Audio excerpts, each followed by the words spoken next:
Hi friends, പുതിയൊരു വീഡിയോയിലേക്ക് എല്ലാവർക്കും സ്വാഗതം. നമ്മൾ പരിചയപ്പെടാൻ പോകുന്നത് നമ്മുടെ ബീട്രൂട്ടിന്റെ വിളവെടുപ്പാണ്. നമുക്ക് നേരത്തെ ഞാനൊരു വീഡിയോ ഇട്ടിട്ടുണ്ടായിരുന്നു.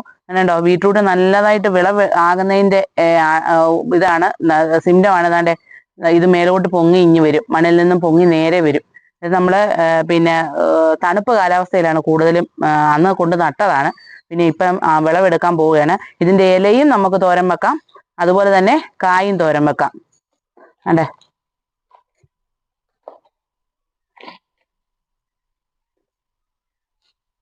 ഒരു ഇതിൽ തന്നെ നല്ല വലിപ്പമുണ്ട്.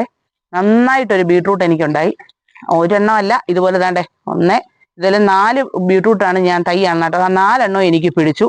ഇത് നമുക്ക് ഫാറ്റി ലിവറിന് നല്ല ബെസ്റ്റാണിത്. നമ്മളിത് രാവിലെ ജ്യൂസ് അടിച്ച് ഇതിൻ്റെ കൂടെ പിന്നെ നാരങ്ങാ നീരും പിന്നെ ഇതും കൂടെ ഇഞ്ചിയും കൂടെ മിക്സ് ചെയ്ത് ജ്യൂസ് അടിച്ച് വെറും വയറ്റിൽ കുടിച്ചു കഴിഞ്ഞാൽ നല്ല സൂപ്പറാണ്. എല്ലാവരും ഒന്ന് ട്രൈ ചെയ്ത് നോക്കണം. അതുപോലെ ഒരു ബാഗിൽ തന്നെ